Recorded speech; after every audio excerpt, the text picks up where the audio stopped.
तो इस वीडियो के अंदर मैं एक्सप्लेन करूंगा BTS के अपकमिंग एपिसोड के नोवेल को। अब अगर आपने पिछले के एपिसोड नहीं देखे तो लिंक डिस्क्रिप्शन के साथ साथ आई बटन पे मिल जाएगा। सो पिछले एपिसोड में हमने देखा था कि फेटियन से पीछे छुड़ाने के बाद सवेन एक फीवर्स में आ चुका था, जहाँ पर रहते हुए सवेन अपनी टेक्निक की प्रैक्टिस कर रहा था ताकि वो अपने क्लोन को क्रिएट कर सके। और वैसे करते हुए सवेन के कई दिन बीत गए थे, लेकिन एक लड़ाई के दौरान उसका क्लोन क्रिएट हो गया था, जिस वजह से सवेन काफी खुश हो गया। लेकिन इस बीच सवेन को पता चला था कि जिस विंग्स का इस्तेमाल सवेन करता है वो क्लैन काफी पावरफुल है। अगर उन्होंने सवेन को इन विंग्स का इस्तेमाल करते हुए देख लिया तो वो सवेन काफी मुसीबत में पड़ सकता है, जिस वजह से सवेन को सोच समझ के इस विंग्स को ओपन करना होगा। नहीं तो अगर उन क्लैन वाले को पता चल गया तो सवेन जरूर जान से मारा जाएगा। और वैसे भी फिलहाल के लिए सवेन इतना पावरफुल नहीं है कि उस क्लैन का सामना कर सके।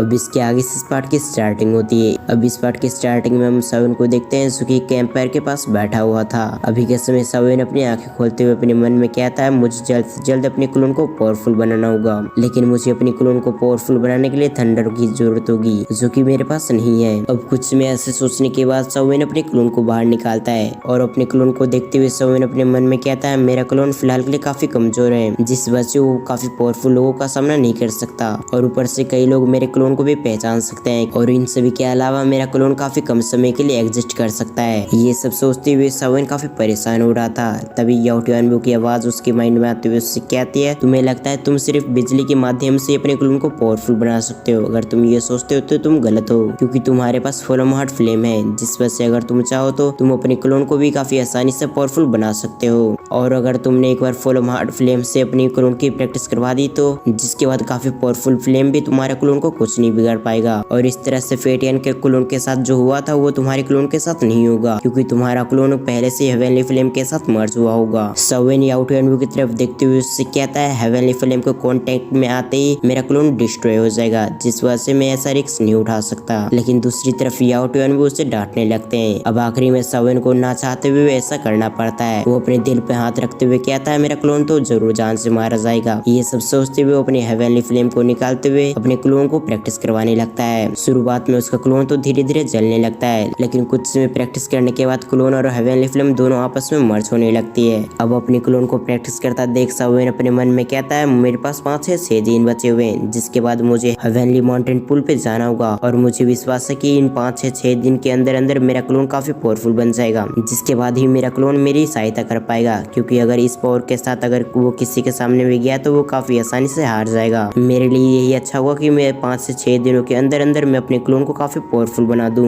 ये सब सोचते हुए सवेन अपने हेवनली फ्लेम पे काफी अच्छे से कंट्रोल कर रखा था, ताकि इस तरीके से वो फ्लेम हार्ट फ्लेम की मात्रा को कुछ ज्यादा न कर दे। अगर उसने एक बार भी ऐसा गलती करने की कोशिश की तो उसकी क्लोन यहाँ पर डिस्ट्रॉय हो जाएगा। अब धीरे धीरे करते हुए उसका क्लोन काफी पावरफुल बन रहा था। अब अगले दिन हम सवेन को देखते हैं जो कि एक तरफ जा रहा था। अभी का समय सवेन ने अपने आप को पूरी तरह से कवर कर रखा था। हम देखते हैं वो जंप करते हुए एक माउंटेन की चोटी पे आ चुका था। वो एक तरफ देखते हुए अपने मन में कहता है तो इसी के अंदर से मैं हेवनली माउंटेन पूल के अंदर जा सकता हूँ। अब ये सब सोचते हुए सवेन लगातार आगे की तरफ बढ़ रहा था। तभी उसकी नजर वहाँ पर एक लड़की पे जाती है जिसका नाम मिस फेंग था। अब वो लड़की भी थंडर पवेलियन से थी। उसके साथ ही साथ उसके पीछे 2 लोग थे जो कि काफी पावरफुल लग रहे थे। अभी का समय वो डाउजोंग के जैसे सवेन की नजर उन तीनों पे पड़ती है तो सवेन अपने मन में कहता है इस लड़की के पीछे वाले दोनों इंसान तो काफी पावरफुल है, जिस वजह से मुझे समझ और ऊपर से यहाँ पर मुझे नहीं पता कितने पावरफुल लोग आए हुए हैं। सवेन की ये कहते हमारा सेंसिटिव को एक बार फिर से मिस फेंग पे आ गया, जो कि अभी का समय एक चोटी पे खड़ी हुई थी और अभी के लिए ये डाउवांग के पीक लेवल पर थी। और वो यहाँ पर आई थी प्रैक्टिस करने के लिए ताकि वो अपने लेवल को डाउजोंग पे ब्रेक थ्रू कर सके। अब कुछ ही समय के अंदर वहाँ पर सवेन भी आ जाता है, जो कि वहाँ पर आते ही एक कोने में जाकर बैठ जाता है और वहाँ पर कल्टीवेशन कर, क्योंकि वहाँ का जो एंट्रेंस था उससे खुलने में कुछ समय बचा हुआ था, जिस वजह से सवेन वहाँ पर लगातार 3 दिनों तक कल्टीवेशन करने लगता है। और 3 दिन के बाद जब सवेन अपनी आंखें खोलता है तो उसकी आंखें फटी रह गई, क्योंकि वो अपने सामने लाखों की भीड़ देखता है। वो अपने मन में कहता है यहाँ पर इतने सारे लोग कैसे आ गए, लगता है ये लोग भी अपनी कल्टीवेशन को बढ़ाना चाहते हैं। ये सब सोचते हुए सवेन परेशान हो जाता है। सवेन अपने मन में कहता है यहाँ पर 4 सबसे पावरफुल फैमिली के लोग आए हुए हैं, जिस वजह से 4 सीट तो ये लोग ले जाएंगे और बाकी के सीट के अंदर से मुझे भी एक सीट चाहिए होगा ताकि मैं अपनी कल्टीवेशन को बढ़ा सकूं।